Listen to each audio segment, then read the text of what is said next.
Hey guys, it's Phil coming at you with another video. Sorry I'm late again this week. It's starting to become a trend, but I'm pretty busy. I had a lot of things going on. Clients are getting wilder now that the winter is coming, so it's kind of like strange to see and experience that. But yes, I'm back. Look a little different, but yeah, I'm here. I'm doing well. Hope you guys are doing well as well.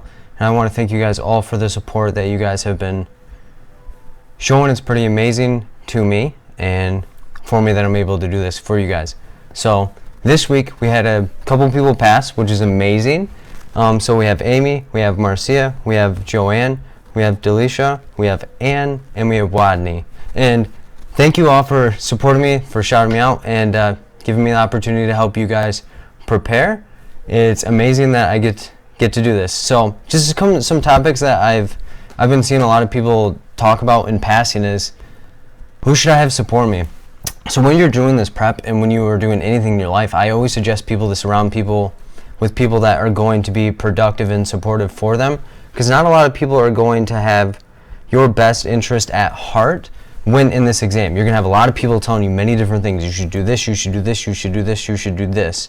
My challenge to you is to find your prep, find what you're comfortable with, find out with what works with you and for you, and go with it. Trust yourself. You guys are way more intelligent. You guys have done way more amazing things than take this exam and pass this exam, you know. So just believe in yourself, trust in yourself. The rest will come because you guys are all amazing and help people do amazing things in their life. So you need to do the same to yourself. So treat yourself how you'd want someone else to treat someone that you care about. So that's my push for you guys.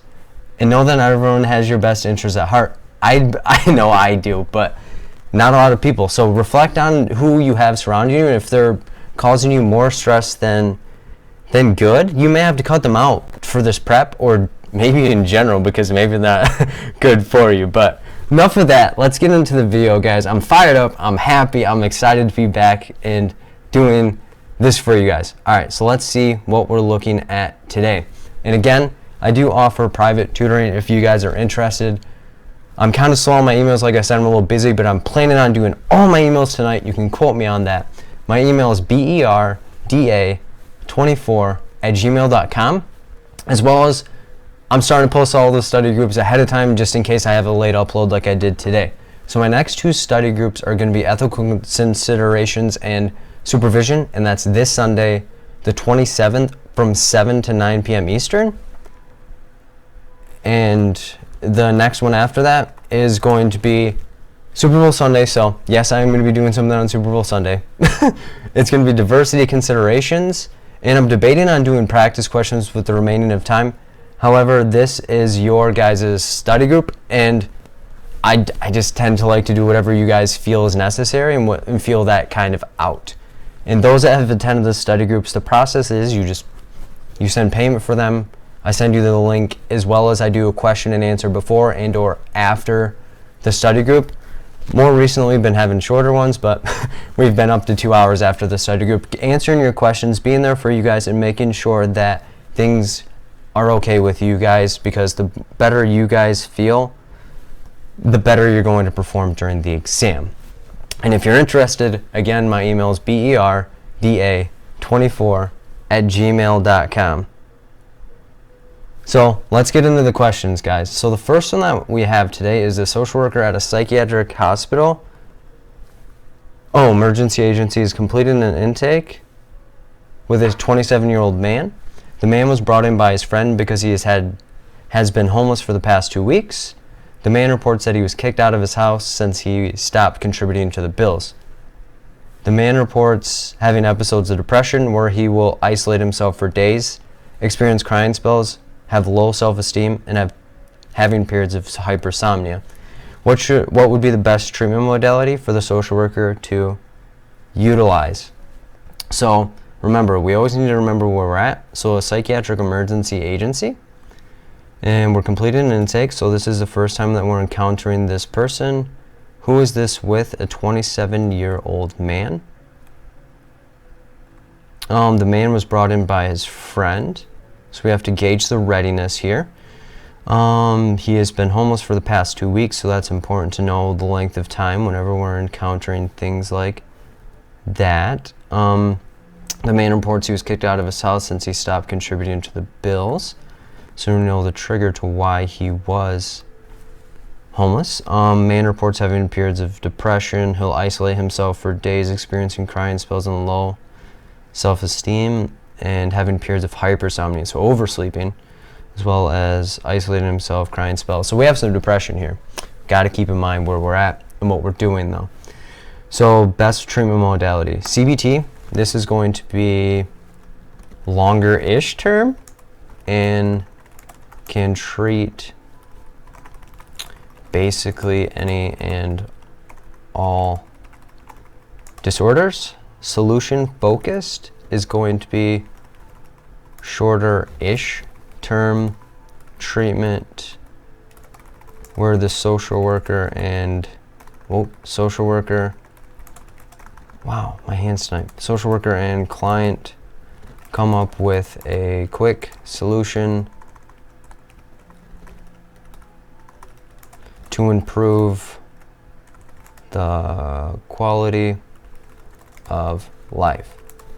Task-centered is shortest term again, and I'm not going to say lengths of time here because it all depends on the client. So shortest time where the social worker and client work together to come to a solution, but the work is done outside of treatment. So that's important. We need to keep that in mind, that we develop the strategy with them, and the behavior mod is when the social worker and client work on improving a targeted behavior. And this one is also going to be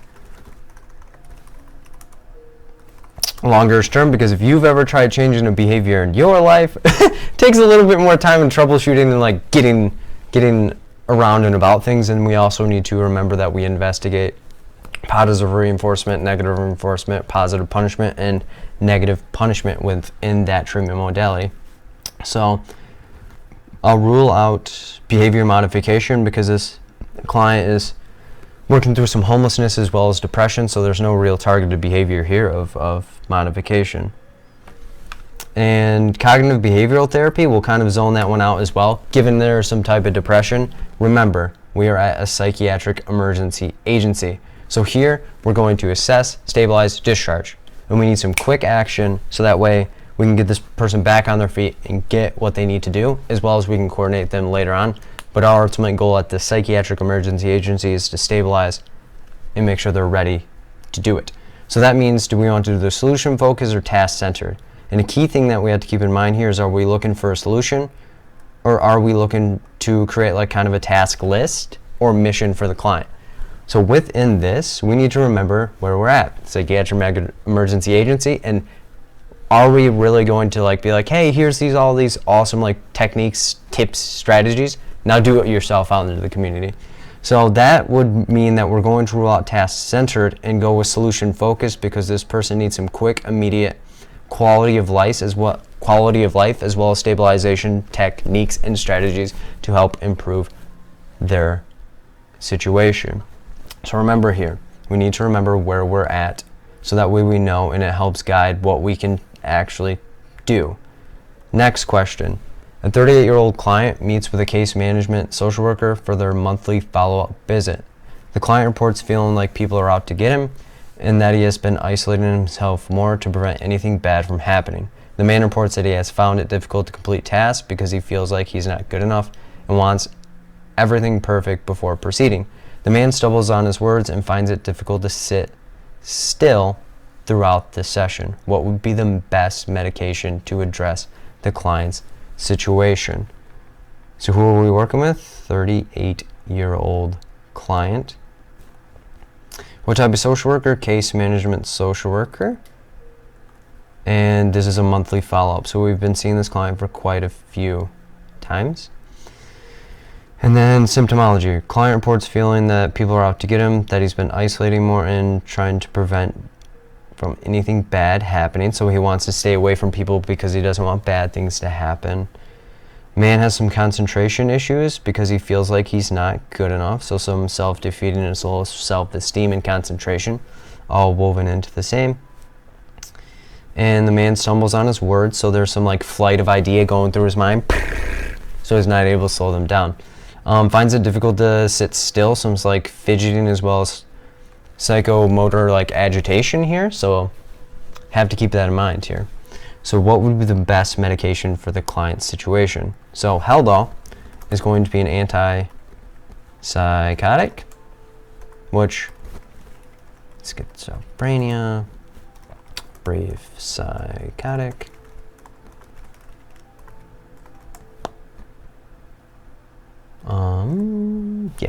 and schizophreniform are the most common that you're going to see. Psychotic realm at least. And then Invega, we will just save ourselves some time because Invega is an injectable antipsychotic. Xanax is going to be our anxiety disorders, and then Depakote is going to be bipolar / mood disorder. So here we have to really sit down and analyze what is actually going on in this particular thing. So remember, fear of people out to get them, delusion, or is this anxiety? Keep that in mind. And then difficult to stay on task with some concentration. So that leads us to either bipolar and or anxiety. Fear that people like stumbling on words, flight of idea, could be anxiety and or mood disorder, and then finds it difficult to sit still. So again, anxiety and or mood. So we'll rule out the antipsychotics. And with that, we have to think, is this anxiety or is this like some type of mood disorder / mania? So with that being said, the sense of wanting to isolate could be linked to like maybe a stage of depression. Because people with GAD, they don't really mind being around peeps and they don't really try to isolate. So they're anxious about a whole bunch of things, difficult to complete tasks. So maybe some like deflated sense of self, and then inflated sense of self because everything needs to be perfect. So with that being said, we are going to go with more of a bipolar presentation and rule out anxiety. So that is how we'd answer that. So question number 3. A social worker is meeting with a 21-year-old male for their first session after the intake assessment. The client sits really close to the social worker and throughout the session moves closer and closer to the social worker. The social worker continues to move away from the client, but the client continues their behavior. At the end of the session, the client asks the social worker if she would like to go out to dinner with him since he thinks she is really pretty. What would be the best way for the social worker to react in this situation? So this one is going to be an application reasoning. And the previous ones were recall. So with that being said, we're a social worker that's meeting with a 21-year-old male. What are we doing? First session after the intake, so there's not a whole bunch of rapport established, but we did assess and see that they're suitable for individual therapy, sits really close to the social worker and tries to move closer and closer. So some type of blurred boundaries are happening here. And the social worker continues to move away, so good on the social worker for being ethically sound. But the client continues their behavior, so we need to keep in mind, oh wow, we need to set some precedents as well as boundary in this. And then at the end of the session, the client asks the social worker to go out to dinner since he thinks she is really pretty. So some severe like potential dual relationship and conflict of interest, like boundary issues as well, like woof. So let's break it down and see where we're at. So A, inform the client that going to dinner would be inappropriate and continue to treat the client. B, ignore the client's comment and continue to treat the client. C, inform the client that going out to dinner would be inappropriate and seek out supervision to continue treating the client. D, inform the client that going to dinner would be inappropriate and explain the reasons that she would need to refer him to a different therapist. So with that being said, We'd not be able to use the acronym here, but let's use our ethical sound mind. Let's roll. So inform the client that you would not be able to go to dinner. Yes, that is what you would automatically want to do. However, to continue to treat the client, yeah, we're beyond that point, because we need to either seek out some consultation or figure out what we need to do beyond this. You wouldn't just want to be like, oh yeah, this is totally fine. You can totally end up sitting on my lap by the end of our treatment together. No, bad moves. Ignore the client's comment and continue to treat the client. No, on the same vein, you wouldn't just be like, oh yeah, this is totally fine, and how about you come over for dinner at my place and we'll do our therapy sessions there. No, bad moves. Do not get tripped up by this. Regardless of how seasoned you are, you always want to touch base and or do what needs to be done. So inform the client that going to dinner would be inappropriate. So that part is going to be very, very similar here in these last two. So this begs the question that I get all the time. Phil, when do we refer? When do we just go seek out supervision? Well, this question touches directly on that. So buckle down, sit back, let's roll with it. So seeking out supervision in this type of situation could be helpful, but at the end of the day, the client's feelings and or conduct towards the therapist isn't really going to change. So the social worker would only be able to react to hopefully create some spark and change within the client's conduct and or behavior towards the social worker. This one we would explain and refer out. So when we get into an ethical consideration, the times that we refer a client out are when the client brings in something to the therapeutic relationship that could impede progress, such as sexual attraction, dual relationship, aggressive behavior, anything that makes the social worker feel uncomfortable based on the fact that they wouldn't be able to work through it via supervision and or seeking therapy themselves. And then referring out would be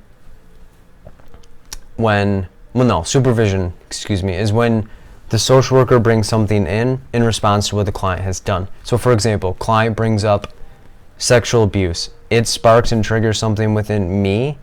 That is not the client's issue. That's something that I need to handle. So seeking supervision and picking ways that I could work through that, so that way I could still assist the client. So the breakdown is you would refer whenever the client brings something into the therapeutic relationship that could impede it. Supervision is when the social worker is reacting in a way to what the client brings in that could be consulted, supervised, and or therapeutic out. So within this, based on that, we would need to refer the client out because their conduct and behavior has been something that would impede their progress within the therapeutic relationship. Because yes, we could seek out supervision, and yes, we could figure out ways to set boundaries, but at the end of the day, the client's feelings aren't really going to change towards the social worker, and you rejecting and cutting that off, so that's like, wow, this is inappropriate behavior, and these are the reasons why I would need to refer out. So that would be the correct answer there. So the next question, and keep note, our acronym box back, because we're back into the acronym questions, guys. I could not go without doing those, because I know you guys love doing those types of breakdowns. So a social worker is working with a 45-year-old client who's been struggling with marital problems. He reports that when he is frustrated, that he will yell at his wife and throw things. He reports that he rarely cares about his wife and does not mean to lose his temper. The client reports feeling embarrassed and ashamed that he treats his wife the same way his father treated his mother. What should the social worker do first to best help the client? So, where and what we doing? We're a social worker meeting with a 45-year-old client who has been struggling with marital problems. He reports when he is frustrated, he yell and throw things. He reports that he really cares about his wife and doesn't mean to lose his temper. So he has some cognition and reflection back, like, no, this is inappropriate behavior. And he's telling you that he feels embarrassed and ashamed that he treats his wife the same way his father treated his mother. So some type of family history, as well as like elephant in the room type thing. And so within this where you're going to look back and say, this is an application question. So let's break it down based on the responses. So we have A, report his behavior to the appropriate authorities. B, work with the client to identify positive strategies to better control his anger. C, recognize the client's willingness to change his behavior. D, inquire about the client's childhood and gather a thorough family history. A would be intervene, since, keep in mind, these are adults, and if there's not any child abuse and or adult abuse, it'd be considered domestic violence, and calling the police at this moment would not be the most appropriate, because let's say you call them, they go to the house, and it's like, hey, what's going on? Nothing. Oh, okay, see you later. Like, it doesn't prevail or do anything in this situation at this given moment. Work with the client to identify positive strategies to better control his anger. Intervene because the social worker is doing something with the client, for the client, to provoke change. Recognize the client's willingness to change his behavior. Feelings. Why? Because we're looking at his subjective information and a view, and applying that and being like, wow, I can see where you'd like to go with this, and I'm glad that you told me this stuff so that we can work on it. D, inquire about the client's childhood and gather a thorough family history. We're looking at an assess here. Why? Because we're gathering information about the client's situation, clinical information, to help get us more insight.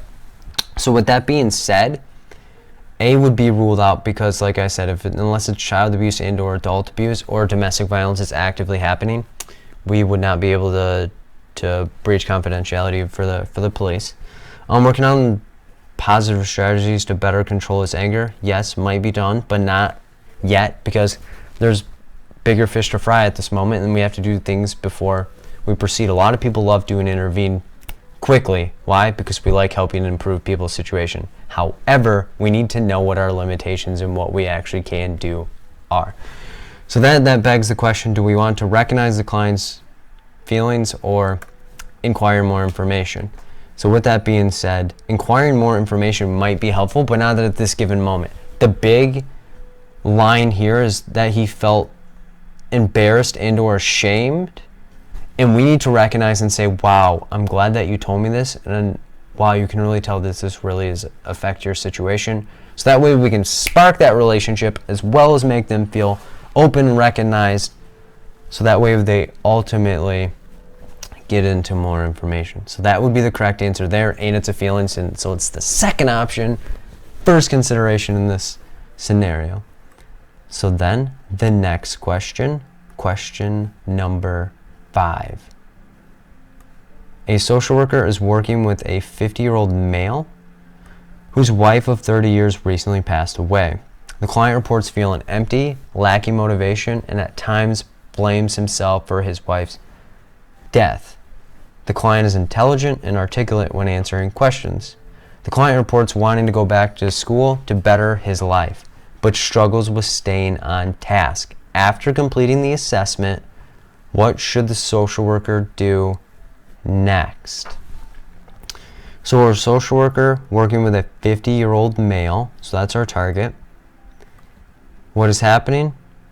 His wife of 30 years recently passed away, so some grief. And the symptomologies just show that as feeling empty, lack of motivation, and blames himself. So going through the stages of grief, as well as some like depression, rocking and rolling there. The client says that they're intelligent and articulate when answering questions. The client reports wanting to go back to school to better his life, but struggles staying on task with some attention, which we can also link back to the depression and or just some other things that are going on. But remember, people that are going through grief and loss typically will not be able to stay on task. So the important thing is once you complete the assessment. So we already gathered some information and rocked and rolled there. So you guessed it correctly, this is an application question. So let's look at our responses and break them down. A, refer the client to a grief and loss group. B, provide information on the different services available to the client. C, identify potential schools the client might like to go to. D, identify what the client would like to gain from services. A, refer. B, provide information, educate. C, identify what potential schools the client would like to go to. So this one, you go to assess because you're gathering information, seeing what the heck's going on. Identify what the client would like to gain from services. Feelings, because it's getting their subjective view of what was going on in the situation, as well as what would they like to gain from it. So we have a lot of layers here. We have some grief, we have some depression, and we have him wanting to go back to school. 3 different options. None are wrong to go through first. We just need to gather and see what the client wants, so that way we can tailor the specifics to them. So referring to a grief and loss group may be an appropriate thing, but not at this given moment, because they're coming to you for services, so you wouldn't be like, oh yeah, I assessed you, all right, bye-bye. Provide information on the different things. That may be appropriate. However, we do not know particularly what the client wants, so providing them information on everything might not be the best option, because they're like, man, what the heck's the point or the deal here? So with that would not be the most appropriate. Identify the schools the client would like to go to. Yes, that could be an option. However, do we entirely know that they would like to go to school here? So that's where people can get stuck down a rabbit hole of saying like, well, the client says he wants to go back to school. We need to help them do that. But they tend to forget what came before that in the question. Like people are like, well, the last sentence, man, we need to do this. No, just take it slow, break it down, figure out what we're looking at, and we'll see what the heck's going on here. So assessing would be ruled out, which would leave us with our last option of feelings and identifying in particular what the client would like to gain from services. Why? Because they're the people that drive and strive for the change. We should not be trying to tell the client what they need to be doing. We need to just be a mobilization of change and help the client out. So those are all the questions that I have for you guys today. Thank you all so much for the support.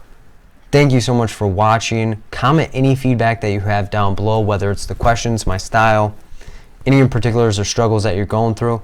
Put a thumbs up on the video, and this is the thumbs up right below the video. Hit the like button. This just helps more people get to know about the videos and for the videos, and it makes me want to make more videos because it knows that you guys like the content that I'm producing. Subscribe if you have not already done it, because it sends you an email notification, as well as I do some free study groups sometimes, and being subscribed lets you know when I post those comments.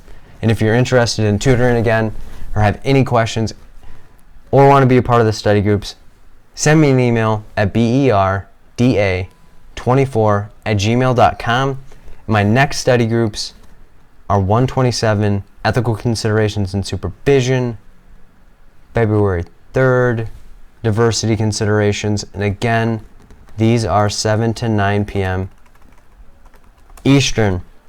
So my challenge for you guys this week is to reflect on the positives that you have within yourself and the skills that you have, and just be kind to yourself.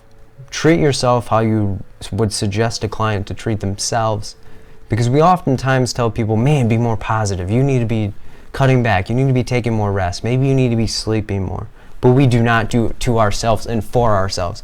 So my push for you guys this week is to do that for yourself and give yourself the grace, because the more calm, comfortable, confident you are, the better you will perform on the exam. And with that said, guys, thank you all for the support, and I'll see you in the next one. Take care, guys.